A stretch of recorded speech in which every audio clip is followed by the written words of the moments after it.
Por fin, la última palabra de mi trabajo de tesis. Dígame, ¿qué metodología empleó en su trabajo de campo? ¿Cuál considera el resultado más significativo de su investigación? En función de la calidad y defensa de su tesis, este jurado la aprueba por unanimidad. El Centro Universitario de Investigaciones Sociales de la Universidad de Colima presenta La Última Palabra. Un programa para difundir el aporte de las tesis de licenciatura, maestría y doctorado de quienes han egresado de nuestra máxima casa de estudios. Comenzamos. Entre 1780 y 1810, en la villa de Colima, los testamentos eran documentos solemnes que revelaban la vida, la fe y las tensiones sociales de la época. Eran la voz de quienes se preparaban para morir, buscando dejar en orden lo poco o mucho que poseían. En el nombre de Dios Todopoderoso, Padre, Hijo y Espíritu Santo, yo, escribano de la villa de Colima, declaro que don Tomás de la Cruz, natural de esta villa, estando enfermo en cama, pero en su juicio, hace y ordena su testamento. Declaro que soy dueño de 2 yuntas de bueyes, una huerta de cacao y una casa de teja.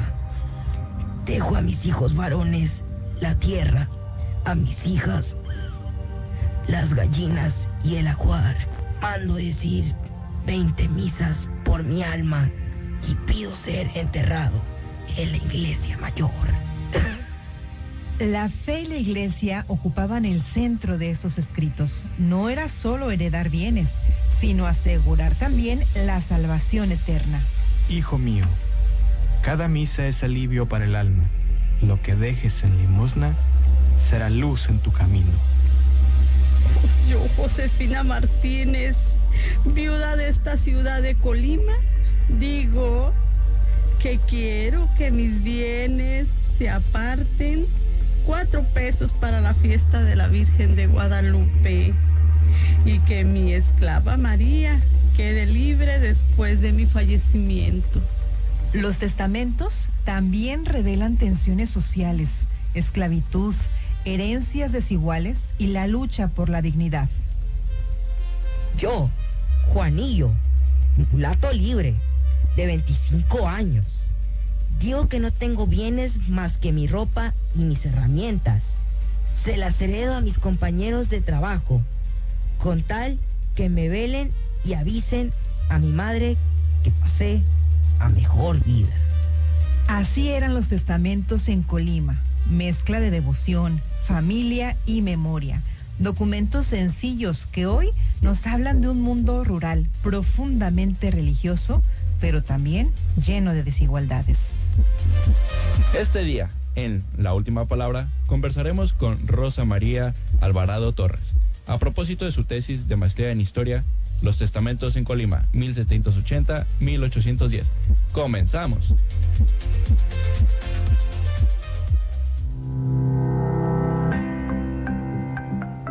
Hola, ¿qué tal? Bienvenidas y bienvenidos a La Última Palabra.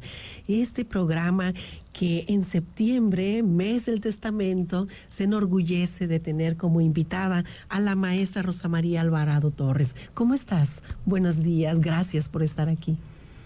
Buenos días, muchas gracias por invitarme. Estamos aquí para decir un poco de lo que hemos estudiado en los archivos del estado de Colima, sobre todo. Y sí, te comentaba que en este septiembre, octubre, al parecer también se ha ampliado al siguiente mes, todas las personas pueden hacer su testamento. ¿Cómo llegas a tu tema de tesis? Bueno, llego a mi tema de tesis. Primeramente tuve que iniciar la maestría en Historia, que fue un empujoncito que me dio el doctor José Miguel Romero de Solís para estudiar la maestría, una vez que estaba trabajando en el Archivo Histórico del municipio de Colima. Y como había revisado documentos, me había interesado checar sobre la muerte, que era algo que me llamó la atención, sobre todo en esos documentos, pero me llamaba la forma, por ejemplo, que vivía en ese momento pues lo que son velorios, todas esas cosas. Pero cuando empiezo a ver los documentos de testamento, entonces se da uno cuenta de todo lo que nos hablan y la información que nos dicen a todos. Sí, tu tesis estudia, como bien lo dijiste, la época colonial, principios del movimiento de independencia, 3 décadas que van de 1780 a 1810. ¿Bajo qué criterios elegiste este periodo de estudio, maestra Rosa María Alvarado? Bueno, estuve con la intención de trabajar un poco más, pero fueron solamente 30 años los que fueron seleccionados por el número de testamentos y viendo la estructura que existía, que era desde el siglo XVI, la llegada de los españoles, que estuvieron con esa administración distinta a lo que era anteriormente en Colima. Entonces fue una manera de revisar y de checar que los testamentos, que era lo que nos estaban diciendo, para ver desde 1780, que era cuando estaba en plena vigencia lo que era el tiempo colonial, el virreinato, hasta 1810, que era cuando ya empezaba la independencia de México. Sí, mira, tenemos un saludo de Federico López. Muchas gracias, maestro Federico, por sintonizar Universo 94.9 y estar en la transmisión simultánea vía Facebook. Gracias aquí en cabina al maestro Enrique Chávez Flores. Y decirles que también nos va a dar mucho gusto recibir algún telefonema al 312-316-1053. ¿Cuál fue tu vitrina metodológica? Es decir, el método, las técnicas empleadas en la fase de campo durante tu investigación. Leímos en tu documento de tesis que tienes un corpus documental que obtuviste en el Archivo Histórico del municipio de Colima, en el Archivo Histórico del Estado de Colima, además de otros testamentos que la historiadora Margarita Nettel identificó en España. Sí, así es precisamente. Entonces fueron esas fuentes primarias que buscamos en lo que fue el Archivo Histórico del municipio de Colima, el Archivo Histórico del Estado de Colima y documentos que nos facilitó también la licenciada Margarita Nettel. Entonces, con todo el empuje que nos ha dado como asesora que fue de mi trabajo la doctora María de los Ángeles Rodríguez. Entonces ella también al pie conmigo estuvimos haciendo lo que fue la revisión de inventarios para poder localizar los documentos que eran precisamente de ese periodo, que fue de 1780 a 1810, porque desde cuando empecé con el tema, quería realizar un trabajo más amplio, que era de 105 años, pero pues era un poquito imposible porque es una vastedad de documentos, pero además nos dimos cuenta que la estructura del documento era casi la misma en relación a todo ese periodo. ¿Por qué? Porque había, digamos, indicaciones de cómo tenía que llevarse a cabo un testamento en ese tiempo. Sí, lo que en investigación denominamos que hemos llegado al nivel de saturación. Entre las búsquedas documentales ya no habrá alguna otra. Antes de irnos a una identificación de Universo 94.9, escucharemos una cápsula precisamente sobre el contexto de los testamentos en Colima durante la época colonial. Para 1802, Colima era un distrito conformado por 4 curatos: la Villa de Colima, Ixtlahuacán de los Reyes, Santiago de Tecomán, también llamado Caxitlán, y San Francisco de Almoloyan. En 1905, siendo Colima subdelegación de la Intendencia de Guadalajara, tenía una población de 3.500 habitantes, y al iniciar la Guerra de Independencia, cerca de 5.000.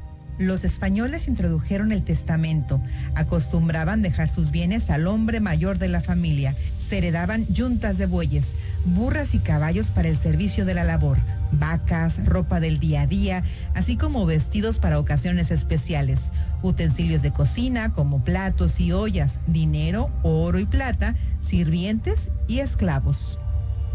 En esa sociedad colonial existían castas en Colima: indios, mulatos, negros e indios chinos, filipinos. La población indígena no acostumbraba a testar. Dejaban sus bienes a hijos menores, pues los más grandes tenían ya su propia familia y suponían que las mujeres tenían quien las mantuviera. En el siglo XVI, algunos testamentos contenían croquis de terrenos, la ubicación de casas, esquemas sobre la genealogía familiar de hasta 5 generaciones. Al decidir a través de un testamento el destino de sus bienes materiales y espirituales, el testador también buscaba que quienes le sobrevivieran rogaran por la salvación de su alma. Por ejemplo, en 1767, María Beltrán Vicente dispuso en su testamento lo siguiente: Dono a 2 mulatillos esclavos para que sirvan al hospital de San Juan de Dios, y la venta de una mulata esclava para solventar los gastos del entierro, y que una esclava pase en poder de mi hermano, y si dicha esclava tuviera hijos, se vendan y con su producto se digan misas a favor de mi alma, y la otra esclava, si pariera hijos, sean libres las hembras, y si son varones, sean esclavos, y que el día del entierro se dé una limosna, 1 peso a cada uno de los sacerdotes, clérigos, religiosos que hubiera en la villa de Colima. En otro testamento de 1774 se lee: otorgo la libertad a mi esclavo con la obligación de que encienda velas a mi sepultura durante 1 año.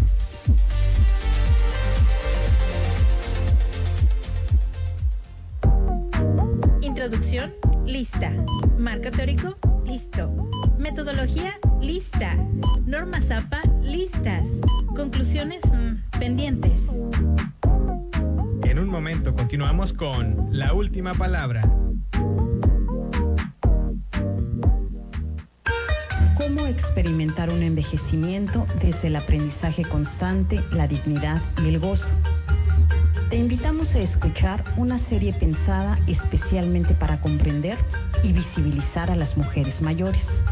La radionovela hecha totalmente en Colima. La voz de la experiencia. Los jueves a las 9 de la noche por Universo 94.9.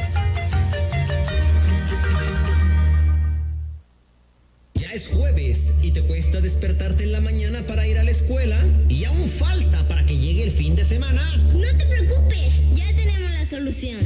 El triciclo Nuevecito, un programa para niñas y niños que nos acompaña desde que suena la alarma hasta que llegamos a la escuela. Todos los jueves a las 7 de la mañana por Universo 94.9. No te lo pierdas.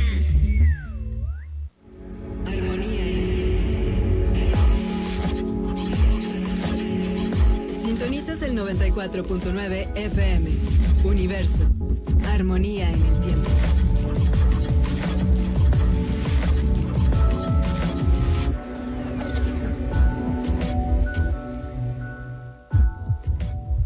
Son las 12:45. Estoy a punto de entregar mi tesis. Solo falta que me revisen la última palabra. Estamos de regreso. En el Colima de fines del siglo XVIII, los testamentos eran mucho más que simples documentos legales. Eran confesiones de vida, reflejo de la fe, la familia, los bienes y hasta los temores más íntimos de quienes los dictaban. Así lo demuestra la investigación de Rosa María Alvarado Torres en su tesis Los Testamentos en Colima, 1780-1810. En el nombre de Dios Todopoderoso, declaro que soy legítima vecina de esta villa y que quiero disponer de mis bienes para el descanso de mi alma y el amparo de mis hijos. Apúntese. Deja 3 vacas, 2 parcelas de maíz y una casita de adobe en la calle principal. Ordena misas por su alma y que se cumplan sus demandas. La iglesia estaba presente en cada decisión. La fe marcaba la manera de repartir la herencia y aseguraba la salvación eterna. Hija mía, recuerda que la caridad abre las puertas del cielo. Una parte de tus bienes servirá para que se rece por ti en perpetuidad. Nosotros, los más pobres, pocas veces dejamos escrito un testamento, pero cuando lo hacíamos, pedíamos justicia y el bien común. Que la milpa pasara a los hijos, que no se dividiera la tierra, que se cuidara la familia. Entre 1780 y 1810, los testamentos en Colima no solo muestran la economía rural, sino también la importancia de la familia, el peso de la religión y la huella de una sociedad en transición hacia el México independiente.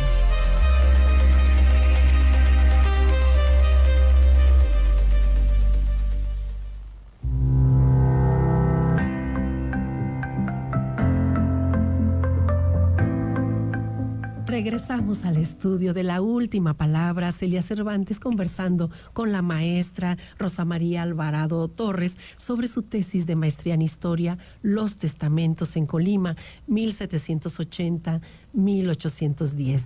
Queremos agradecer a quienes están sintonizando Universo 94.9 en casita, en sus oficinas, tal vez mientras circula por alguna calle o avenida de Colima, y también a quienes vía Facebook nos están enviando saludos. Sofía Sala Cepeda lo está viendo. El maestro Federico López dice: es un honor escuchar a dos mujeres investigadoras jóvenes. Gracias. Y menciona: qué coincidencia, La Última Palabra.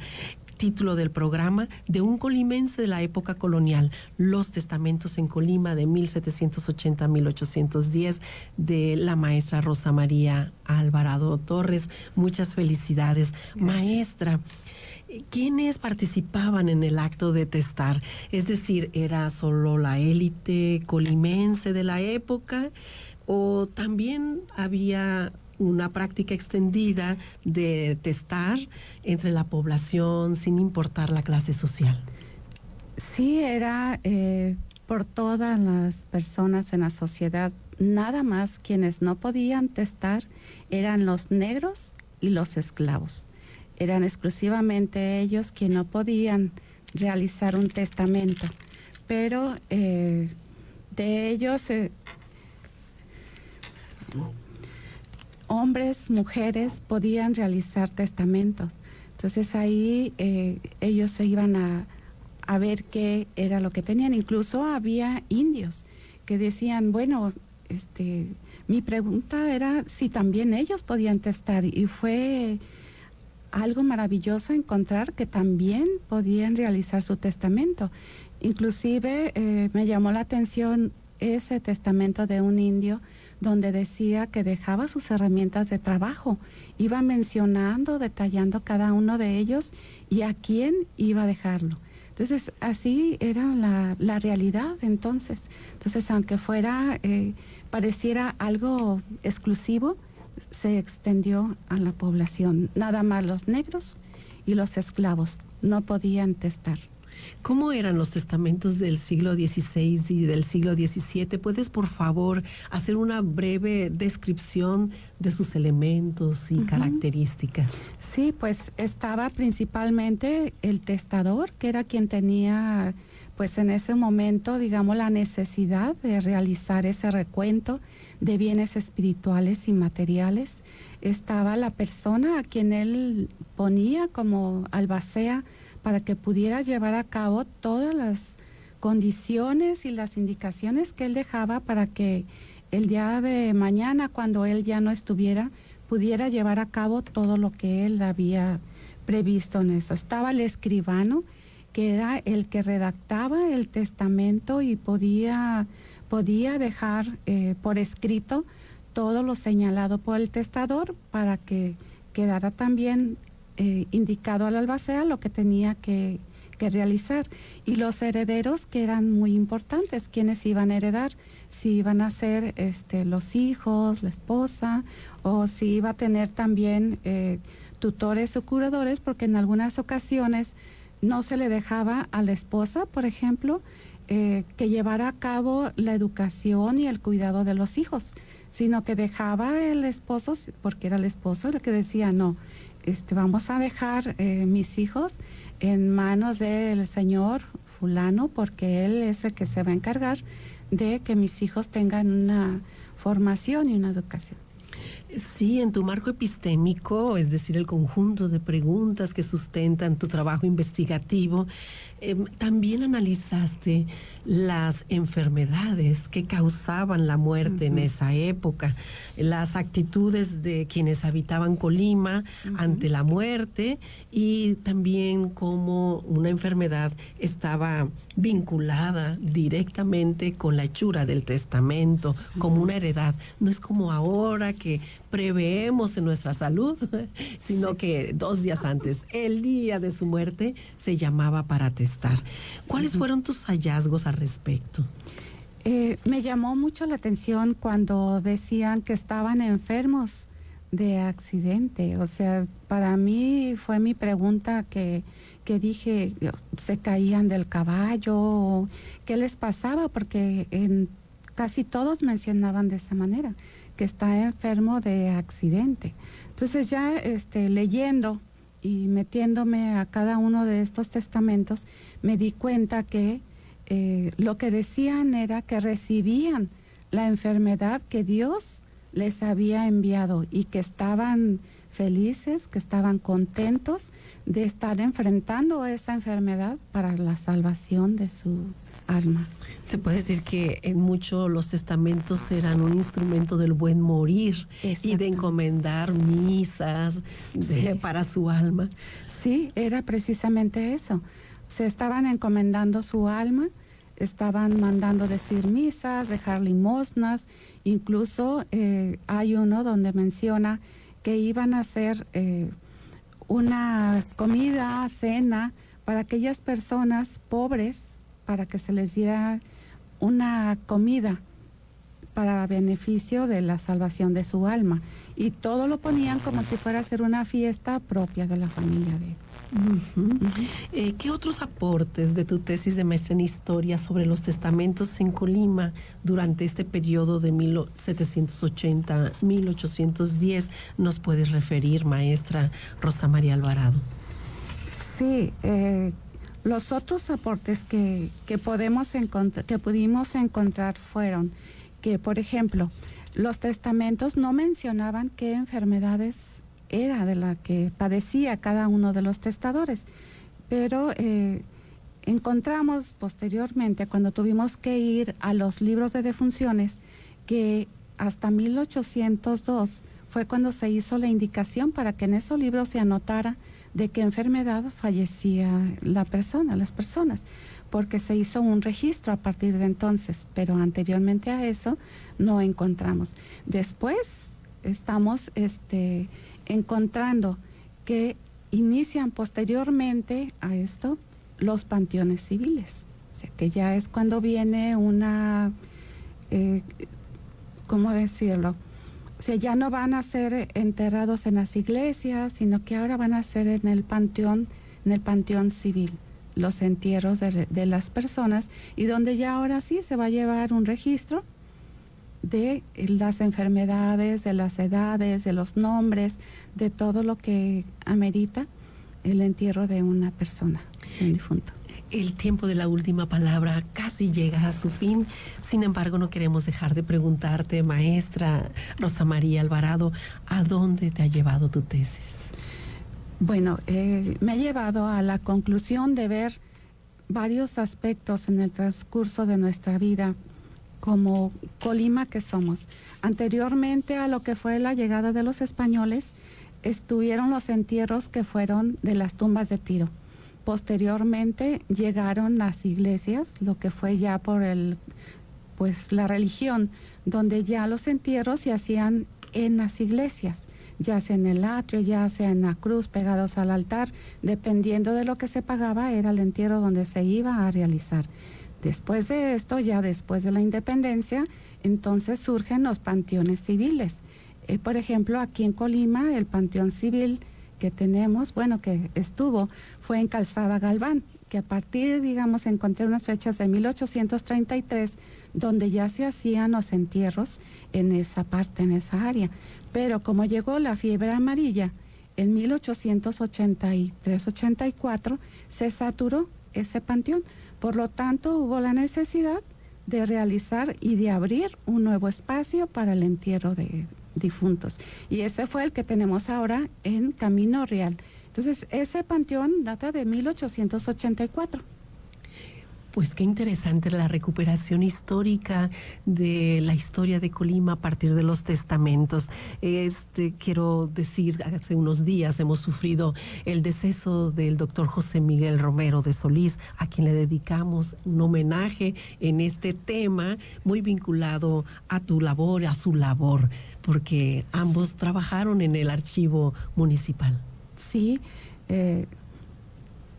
el doctor José Miguel Romero de Solís, director del Archivo Histórico del municipio de Colima, creador del archivo y formador de tantas personas. En mi caso, soy una parte integrante de esa escuela que él dejó en su trabajo que hizo presente en cada uno de nosotros.